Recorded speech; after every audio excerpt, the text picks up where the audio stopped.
먼저 우리 교회 오늘이 36주년 기념 주일입니다. 1988년도에 권선동에 992-8 번지. 아직도 거기 가면 우리 교회 처음 개척했을 때 건물이 남아 있더라고요. 이전에는 교회였는데 지금은 교회가 아니라 다른 상가로 팔려서 이제 업체가 들어와 있는 것으로 제가 봤었는데, 가끔 저희 아이들과 지나가면서 갑니다. 그래서 우리 교회가 여기서 시작했어 라고 생각하는데, 거기에 있을 때 추억을 생각하면 여기 앉아 계시는 성도님들 몇몇 분들의 가정도 생각납니다. 그 골목에서 저는 놀았던 유년 시절도 생각이 나고요. 지난 36년간 하나님께서 지켜주신 것에 너무 감사하고, 앞으로 36년 동안 하나님께서 지켜주실 것을 우리 함께 기대하겠습니다. 하나님 앞에 우리 영광의 박수 올려드리겠습니다.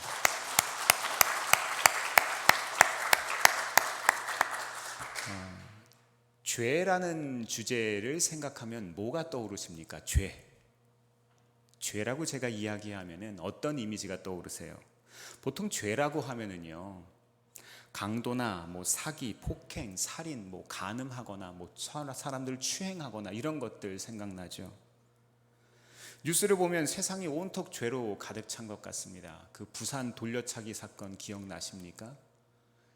또 다시 그 사람이 등장하고 있습니다. 대법원에서 20년형을 판결받았는데, 그것이 알고 싶다 제작진에서 가서 여러 번 인터뷰를 하고 방송에 나갔나 봐요. 그랬더니 이 사람이 뉴스에 그것이 알고 싶다에 나온 것을 보고 그 PD에게 편지를 보냈답니다. 나 때문에 돈 버니까 좋지, 이런 겁니다. 또 저는 성도님들과 상담을 하다 보면은요, 이런 얘기를 종종 듣습니다. 그이가 예전 같지 않아요. 죄로 가득 찬 것 같아요. 우리 아들이 달라졌어요. 이런 얘기를 듣습니다. 되게 죄라는 단어를 생각하면은요, 부정적인 이미지가 가장 먼저 떠오릅니다. 어떤 분들은요, 도박이나 약물 중독 같은 것들이 떠오를 수도 있어요. 가능성은 좀 낮지만은요, 미움이나 다툼, 시기하는 것들, 아이들이 하는 것들처럼 생각하는 이 가벼운 것들이 죄라는 목록에 들어갈지도 모릅니다. 사실 죄의 목록을 계속해서 작성하다 보면은요, 얘기를 해도 끝이 없을 겁니다. 그런데 우리가 생각하는 죄의 기준과 하나님의 기준이 다른 거 아십니까? 오늘 말씀은요, 누가복음 14장의 말씀을 가지고 성경이 말하는 이 죄라는 의미에 무엇이 우리의 삶의 기준이 되는 것인가, 또 순종에 관한 말씀을 좀 나누고자 합니다. 인류 최초의 죄인이 누군가요? 이 세상의 첫 번째 죄인, 아담이죠. 그렇죠? 이 사람 때문에 우리가 지금 생고생하고 있는 거잖아요. 그렇죠? 그런데 우리가 말씀을 시작하면서 생각해 본 이 죄의 기준을 아담에게 한번 대입시켜 보면 어떨까요? 이 강력 범죄들, 그렇죠? 사실 아담은 에덴 동산에서 아내를 두고 다른 여자와 바람피지 않았습니다. 마약을 복용한 것도 아니에요. 누군가를 죽이지도 않았습니다. 하지만 아담의 죄는 모든 피조 세계를 포로와 속박 가운데 들어가게 만든 거예요. 우리는 죄를 정의할 때 이 아담의 상황을 깊이 생각해 봐야 합니다.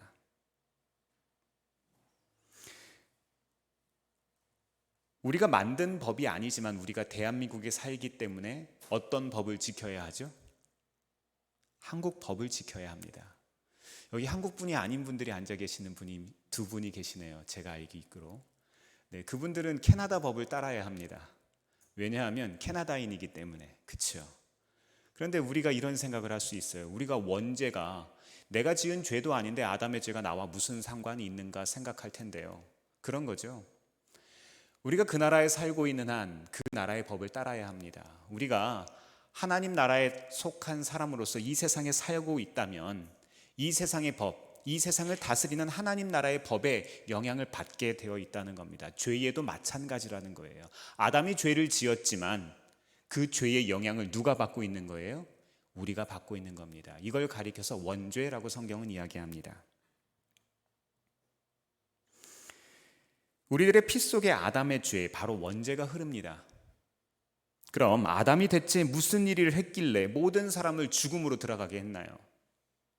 아담은 하나님 말씀에 순종하지 않았습니다. 이거 대단한 일인 것 같아요? 가벼운 일인 것 같습니까? 잠시 생각해 보시기 바랍니다. 강도나 사기, 살인이나 중독 같은 강력 범죄가 아니었다니까요. 그냥 하나님의 말씀을 따르지 않은 거예요. 그럴 수 있잖아요. 다만 우리가 죄의 본질을 잃어버릴 때가 있다는 겁니다. 대부분의 사람들은요, 죄의 열매만 보지 뿌리를 보지를 못합니다. 우리는 이런 깊이 있는 성찰을 좀 해봐야 돼요. 가끔은요, 인문학적인 사고, 철학적인 사고 이런 것들이 우리의 삶을 더 깊이 있게 만들어주는 거 아십니까? 이런 신학적인 사고, 믿음의 사고를 하는 것이 우리의 삶의 지평을 넓혀줍니다. 진정한 죄의 진정한 의미라는 이 핵심 고리가 없다면 오늘 본문 말씀과도 같이 우리는 미혹될 수 있습니다. 여러분이 고열이 나고 기침과 구토 증세가 있는 게 이것만 질병이라고 알고 있다고 한번 가정해 보겠습니다. 지난달에 저는 정말 개인적으로 슬픈 일 하나를 겪었습니다. 24년 된 친구 하나가 하나님 품에 갔어요. 굉장히 빨리 간 거죠. 40대 중반밖에 안 됐는데. 제가 주일을 비우고 울산에 있는 그 이승훈 목사님 담임하시는 소망교회 예배 인도하러 갔던 주간이 있습니다. 그때 갑자기 친구들한테 연락을 받은 거예요. 친구들 카톡방에 한 60여 명 친구들이 있는데 연락을 받았습니다. 친구 하나가 하나님 품에 갔다는 겁니다. 그래서 오후에 예배를 마치고 급하게 부산까지 내려가서 조문을 갔습니다. 너무 갑작스런 장례에 당황스러웠고요. 장례식장은 정말로 눈물바다예요. 그때가 이 설 명절 지난 조금 뒤였거든요. 그러니까 가족들도 와가지고 이제 아비규환인 거예요. 아이가 하나가 있는데 7살이랍니다. 너무 딱한 거예요. 근데 제 친구가 키가 얼마나 됐는 줄 아십니까? 키가 180이 넘고요. 체격이 굉장히 건장한 친구였습니다. 가족들 얘기를 들어봤더니 지난 1월에 코로나 걸렸다가 회복했다고 합니다. 그리고 1월 말에 가족여행을 다녀올 정도로 건강 상태도 양호했습니다. 그런데 갑자기 열이 나서 병원에 갔는데 입원하고 중환자실로 가게 되고 사망 선고를 받기까지 불과 2주 안에 모든 게 끝난 거예요. 코로나 후유증으로 인한 폐렴이 원인이었답니다. 코로나 회복 후에 완전히 건강을 회복하고 일상으로 복귀를 해야 하는데 관리를 했어야 하는데 아무 증상 없다고 관리를 잘 못한 것이 이 지경이 된 거예요. 네, 그렇습니다. 병이라는 것은요, 겉으로만 보아서는 이게 중한지 아닌지 발전할지 아닐지 알 수 없습니다. 우리는 내 몸은 내가 제일 잘 알지라고 생각하면서 괜찮다고 말합니다. 주변 사람들이 보기에도 그냥 좀 피곤한가 보다라고 생각할 수 있어요. 누구도 병이 얼마나 심각한지 몰랐습니다. 우리는 내가 알고 경험한 것을 기준으로 생각하기 때문입니다.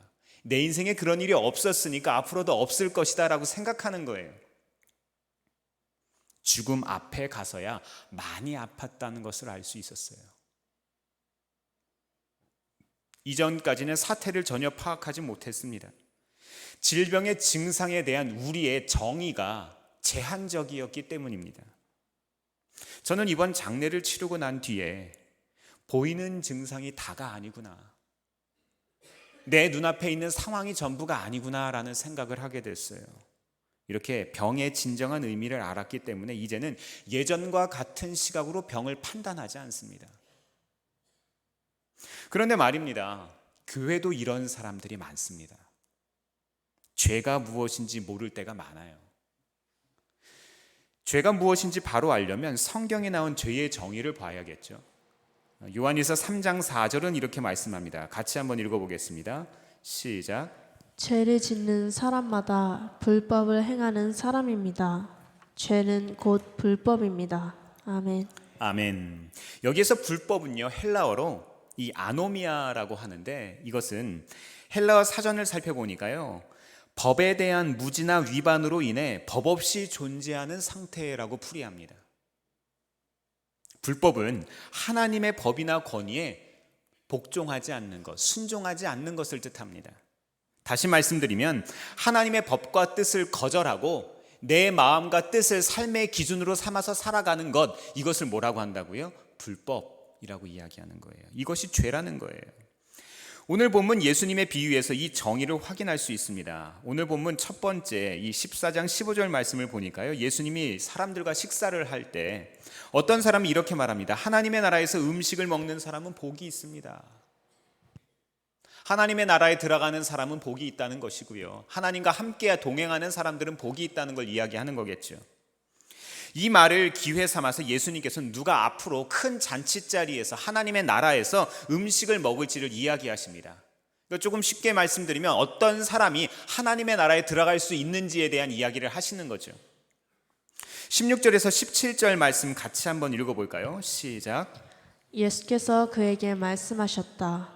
어떤 사람이 큰 잔치를 베풀고 많은 사람을 초대하였다. 잔치 시간이 되어 그는 자기 종을 보내서 준비가 다 되었으니 오십시오 하고 초대받은 사람들에게 말하게 하였다. 아멘. 잔치 연 사람은 누구고 여기서 종은 누굴까요? 잔치를 연 사람은 하나님이고 종은 예수님이라고 할 수 있습니다. 이 종이라는 말을 복수가 아니라 단수로 썼죠. 종들이라고 안 했잖아요, 그렇죠? 그러니까 이 예수님을 뜻하는 겁니다. 또 준비가 다 되었으니 오십시오라는 말로 미루어 보면 뭘 알 수 있죠? 준비가 다 되었으니 오십시오. 이전에 이 말을 했다는 거잖아요. 이전에 초청을 이미 했었다는 거예요. 네, 이 종이 나가서, 이 예수님께서 나가서 이 잔치 자리가 준비되었으니 오세요라고 이야기하는 그 대상, 이 사람들은 이미 초대받은 경력이 있는 사람들이라는 거예요. 이미 교회 안에 들어와 있는 우리들에게 하시는 말씀이라는 겁니다. 복음을 전혀 듣지 못한 사람이 아니라 이미 교회 안에 있는 성도들에게 하신 말씀입니다. 하지만 사람들의 반응이 어떻습니까? 누가복음 14장 18절 말씀 같이 한번 읽어볼까요? 시작. 그런데 그들은 모두 하나같이 핑계를 대기 시작하였다. 한 사람은 그에게 말하기를 내가 밭을 샀는데 가서 보아야 하겠소. 부디 양해해 주길 바라오 하였다. 아멘. 그러나 사람들은 초청을 거절할 핑계를 늘어놓습니다. 어디서 많이 봤죠? 우리들하고 비슷하잖아요, 그렇죠? 사실요, 목사인 저도요, 이전에 공부할 때 뭐 미국을 갔다 오거나 아니면은 뭐 휴가 때문에 어디를 갔다 오거나 단기 선교 때문에 교회를 한 주, 두 주 이렇게 빠지는 경우들이 있잖아요, 그렇죠? 주일 성수가 안 될 때가 있잖아요. 어쩔 수 없이. 그럴 때 어떤 마음 드는 줄 아십니까? 편하다.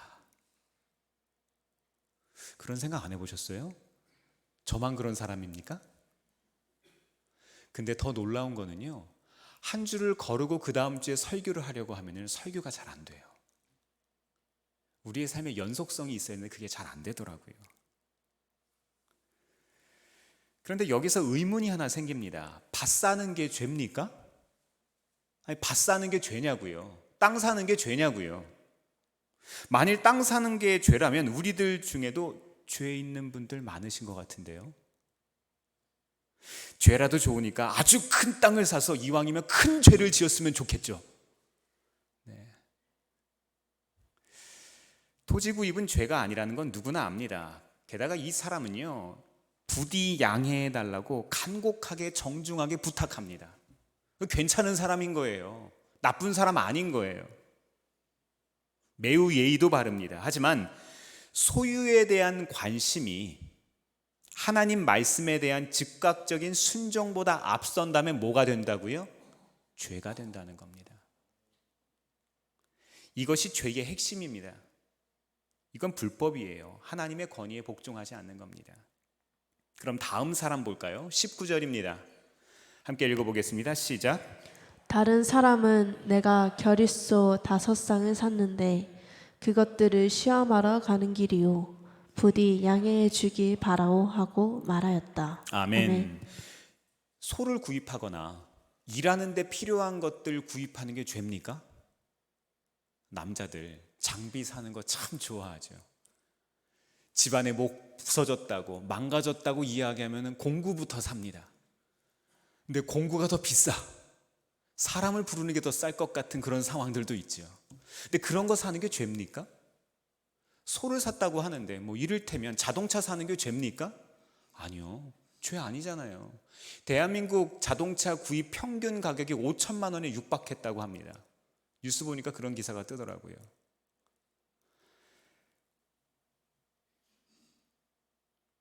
소나 일하는 데 필요한 물건 구입하는 것은 죄가 아닙니다. 하지만 하나님의 말씀이나 뜻에 순종하는 것보다 생업이나 사업을 중요하게 생각한다면 이것은 죄입니다.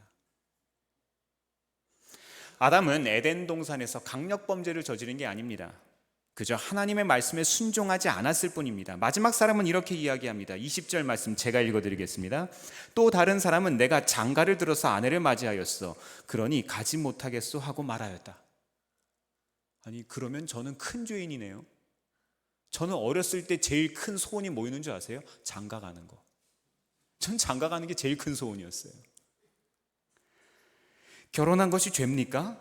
아니요. 요즘 같은 세상에 결혼한다고 하면 축하받고 축복받고 환영받아야지요. 출산율이 이렇게 떨어지고 결혼율이 이렇게 내리막을 걷고 있는데 결혼한다면 모든 사람들이 싸들고 와서 칭찬해줘야죠. 그죠? 만약 결혼이 죄라면 우리 대부분도 죄인이고요. 앞으로 여기 죄 지을 사람 많네요.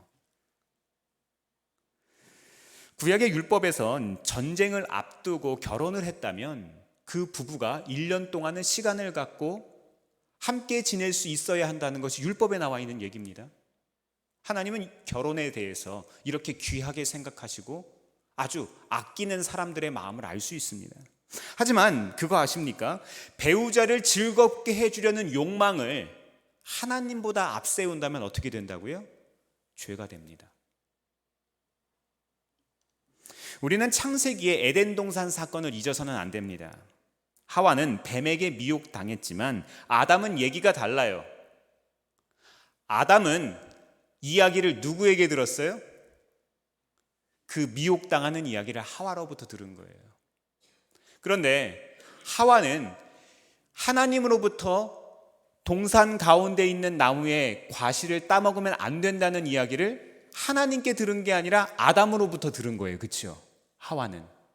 그래서 여기서 우리는 무엇을 알 수 있는가 하면 하나님의 말씀은 내가 듣는 게 중요하다는 거예요. 다른 사람에게 전해 들은 말씀이 아니라 부모님으로부터 전해 듣거나 배우자로부터 전해 들은 말씀이 아니라 내 하나님을 만나고 내가 하나님께서 주시는 레마의 말씀을 오늘 하루 먹고 사는 것이 그래서 중요하다는 거예요. 하나님의 말씀을 하나님께로부터 내가 직접 듣지 않았기 때문에 그 하와는 미혹당할 수 있는 틈이 생긴 거예요. 여하튼 아내를 기쁘게 해주기 위해서 아담이 어떤 선택을 합니까? 선과 악을 알게 하는 그 열매를 따먹습니다. 이미 열매를 먹은 아내가 남편도 똑같이 먹기를 원했기 때문입니다. 아담은 하나님의 권위에 순종하는 것보다 아내를 즐겁게 해주는 데 관심이 있었어요. 이게 죄입니다. 아담이 불순종한 결과 우리 모두가 죄인이 됐어요. 이것은 많은 사람이 불법에 빠졌거나 하나님의 권위에 불순종하게 됐다 이렇게 표현할 수도 있습니다. 이게 진정한 죄예요. 오늘 비유에서 예수님은 남자가 하나님 말씀에 순종하지 않고 아내를 택한 것을 지적하셨습니다. 아주 정중한 태도로 사양은 했지만 초청하시는 하나님의 음성과 권위에 순종하지 않은 것을 가리켜 죄라고 이야기한 겁니다. 24절 말씀 같이 한번 읽어볼까요? 시작. 내가 너희에게 말한다. 초대를 받은 사람들 가운데서는 아무도 나의 잔치를 맛보지 못할 것이다. 아멘. 여기서 잔치는 하나님의 나라이겠죠. 얼마나 무서운 말씀입니까? 우리가 평생을 신앙생활을 하고 성도로 살았는데 나는 그렇다고 믿었는데 마지막에 가보니 어떻게 된다고요? 우리가 초대받지 못하는 거예요. 들어갈 수가 없게 되는 거예요. 어린 양의 혼인잔치에 들어갈 수 없게 되었습니다. 성적 부도덕이나 마약 때문에 못 들어간 게 아니라니까요. 그저 하나님 말씀에 순종하지 않는 것, 말씀의 가치를 지키지 않고 살아가는 것 때문에 이렇게 된 겁니다. 왜 이 사실에 놀랄 수밖에 없습니까? 인류가 심판이라는 최대의 결말을 맞게 된 것도 잘 생각해보면 이 순종의 주제 때문에 그런 거예요. 이 비유에서 마약 중독자나 창녀나 알코올 중독자나 살인자 이런 사람들은 언급되지 않은 게 놀랍지 않습니까? 근데 정말로 언급되지 않았을까요? 아닙니다. 말씀을 좀 더 읽어보다 보면은요, 종이 주인에게 사람들의 핑계를 그대로 전합니다. 그러자 주인은 종에게 명령하죠. 23절입니다. 주인이 종에게 말하였다. 큰 길과 산 울타리로 나가서 사람들을 억지로라도 데려다가 내 집을 채워라. 길과 산 울타리가의 사람들을 어떤 사람들 뜻합니까? 사회 주변부에 있는 사람들을 뜻합니다. 부도덕한 사람들, 우리가 죄인이라고 생각하는 그 사람들이 이 범죄에 속하는 거예요. 그런 사람들이 비유에 등장하고 있습니다. 그것도 좋은 의미로 등장하네요. 마지막 때에 그런 사람들 다수가 주님이 청하시기만 하면, 복음이 들어가기만 하면 금세 돌이킬 거라는 거 아십니까? 자기 인생에 남은 건 공허함과 두려움 그리고 슬픔뿐이라는 걸 아는 거예요. 내가 내 인생을 열심히 살아봤는데, 나름대로 계획해봤는데 안 된다는 것을 뼈저리게 깨달은 사람이 하나님을 더 찾는 거예요. 인생의 절벽에서 하나님을 찾을 수밖에 없는 경험 우리도 있잖아요. 그들도 그렇게 예수님을 쉽게 알게 될 겁니다. 하지만 이미 초청받았던 사람들은 결국 아담이 그랬듯이 하나님의 영광의 임재에서 쫓겨나게 될 겁니다. 이미 초대받은 사람 누굽니까? 우리 같은 사람들. 교회 다니며 우리가 경건한 줄 알지만 실은 편할 때만, 혹은 자기 스케줄이나 목표나 축복이나 즐거움을 방해하지 않을 때만 하나님께 순종하는 사람, 방해받지 않고 싶어하는 사람, 이런 사람들입니다. 사랑하는 성도 여러분, 예수님의 초대보다, 하나님의 초대보다 앞서는 게 뭐가 있습니까? 이 시간 그것들을 깊이 생각해 보시기를 바랍니다. 이 시간 우리의 우선순위가 회복되기를 바랍니다. 그래야 우리는 살 수 있습니다. 그래도 다행입니다. 아직 자리가 남아 있거든요. 오늘 잔치 비유는요, 하나님의 권위에 불복하는 것이 진정한 죄라고 정의합니다. 예수님은 다른 비유에서도 그 점을 분명히 밝히시는데요, 이 마태복음 21장의 두 아들 비유 기억나십니까? 제가 본문을 보다가 조금 흥미로운 것을 발견했어요. 이게 개역개정 성경과 새번역 성경은요, 첫째 아들과 둘째 아들의 예를 완전히 다르게 이야기합니다. 어떤 것이 순서가 맞는지를 모르겠어요. 그 정도로 첫째 아들과 둘째 아들이 완전히 달라졌어요. 새번역 기준으로 말씀드리겠습니다. 두 아들의 비유에서 아버지가 맏아들에게 이야기합니다. 예, 오늘 포도원 가서 일해라. 그랬더니 아들이 싫습니다. 안 가요. 이렇게 이야기한 거예요. 이 아들은 처음에는 싫습니다 하고 대답했지만 나중에 뉘우치고 가서 일을 합니다. 아버지는 둘째 아들한테도 똑같이 가서 말을 하는데, 둘째 아들은 예, 가겠습니다 라고 이야기를 했는데, 우리가 보기에는 대답 잘하는 착한 아들 같죠. 물론 이 아들은 아버지를 존중하는 마음으로 그렇게 말했지만 예수님은 뭐라고 이야기를 하셨죠? 이 아들이 결국 가지 않았다라고 이야기를 합니다. 대답만 하고 안 간 거예요. 이에 예수님은 중요하면서도 대답이 뻔한 질문을 던지십니다. 이 둘 가운데서 누가 아버지의 뜻을 행했냐? 여러분은 어떤 사람이십니까? 대답하고 안 가는 사람입니까? 싫다고 하고 가는 사람입니까? 저는 싫다고 하고 가는 쪽인 것 같아요.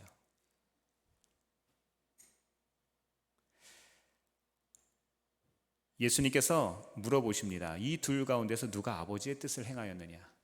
듣고 있던 사람들은 쉽게 정답을 말합니다. 네, 첫째 아들입니다. 그러자 예수님은 바로 이 문제의 핵심을 말씀하십니다. 마태복음 21장 31절입니다. 같이 읽어보겠습니다. 시작. 그런데 이 둘 가운데서 누가 아버지의 뜻을 행하였느냐? 예수께서 이렇게 물으시니 그들이 대답하였다. 맏아들입니다. 예수께서 그들에게 말씀하셨다. 내가 진정으로 너희에게 말한다.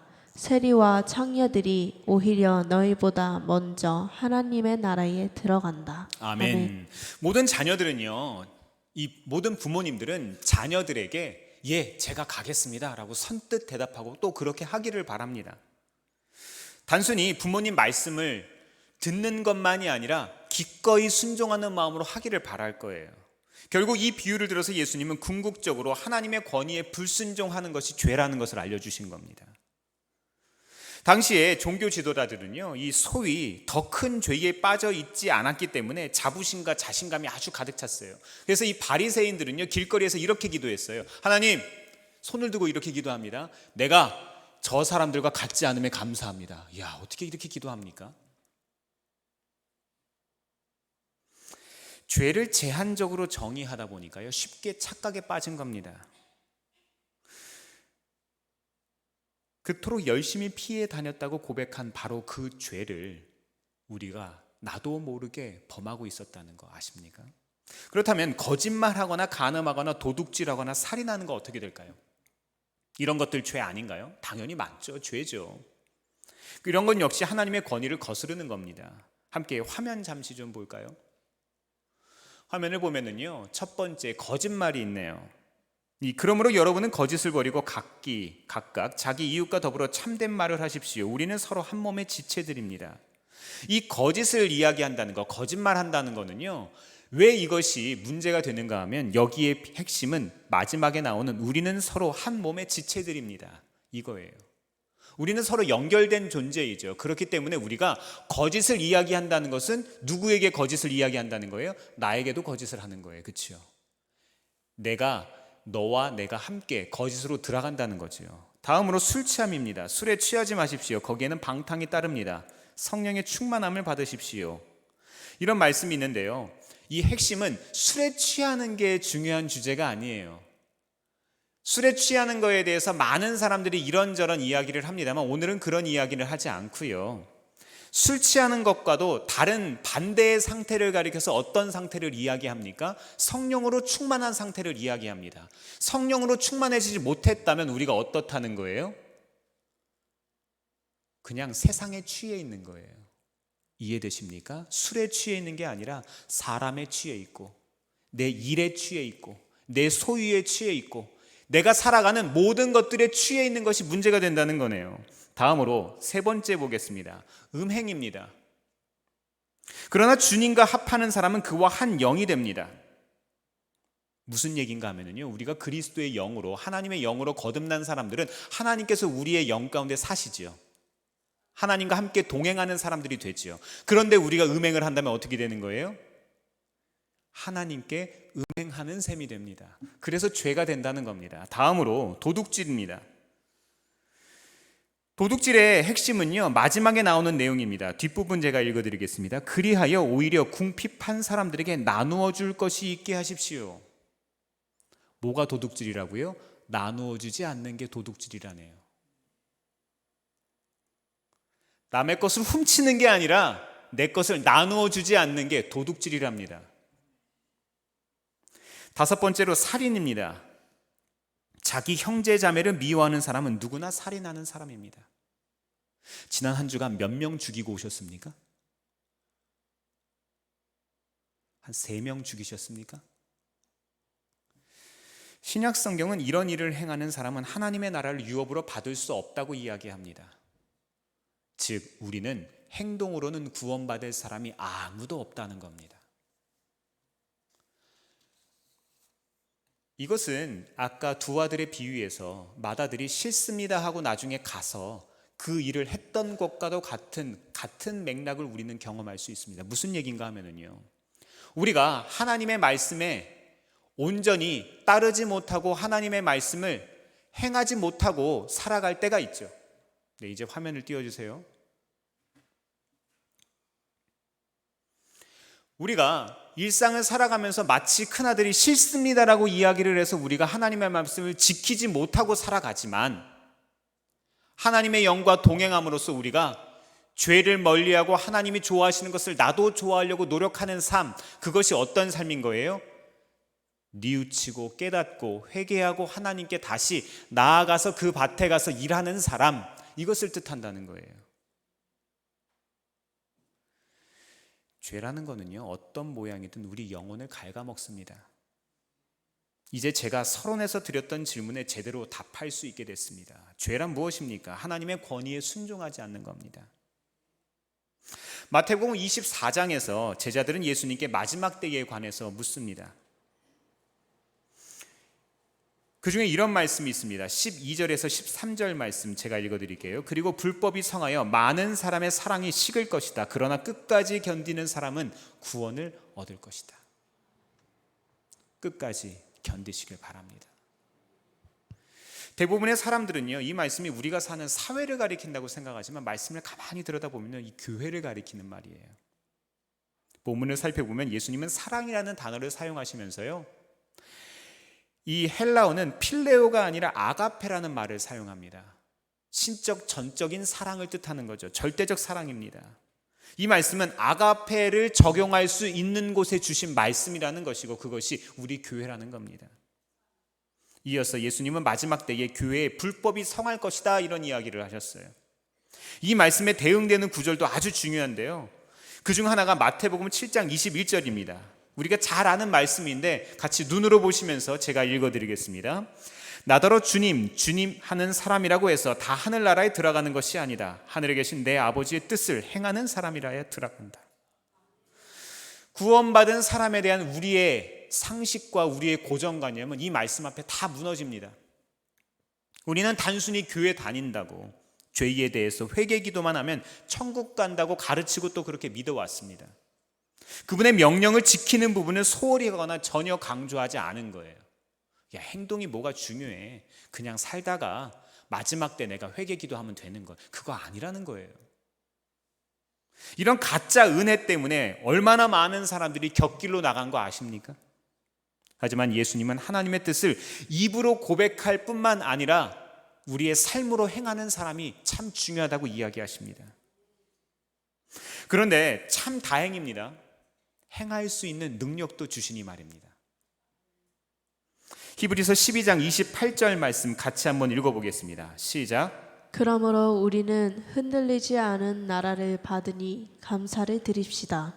그리하여 경건함과 두려움으로 하나님이 기뻐하시도록 그를 섬깁시다. 아멘. 여기에서 기쁘시게 섬긴다는 것은요, 그분 뜻에 따른다는 거예요. 이어서 빌립보서 4장 13절 말씀 같이 읽어볼까요? 시작. 나에게 능력을 주시는 분 안에서 나는 모든 것을 할 수 있습니다. 아멘. 우리의 능력의 근원이 하나님이십니다. 사랑하는 성도 여러분, 예수님을 주님으로 믿고 의지하십니까? 그리고 당연히 천국 갈 줄 믿고 계십니까? 그렇다면 두렵고 떨리는 마음으로 이루어 가세요. 주님이 좋아하시는 것을 우리도 한번 좋아해 보세요. 주님 미워하시는 것도 우리도 미워할 수 있기를 바랍니다. 하나님은 이렇게 순종하는 자녀들 찾고 계십니다. 우리는 언제나 기쁨으로 그분의 뜻을 행해야겠죠. 기쁘시게 순종하기 위해서는요, 사랑해야 합니다. 우리의 한 주간 이 사랑이 식어지지 않도록 주님 앞에 우리의 마음을 조율하시기를 바랍니다. 우리의 관심과 초점을 주님께 두시는 이번 한 주간 되시기를 주의 이름으로 축원합니다.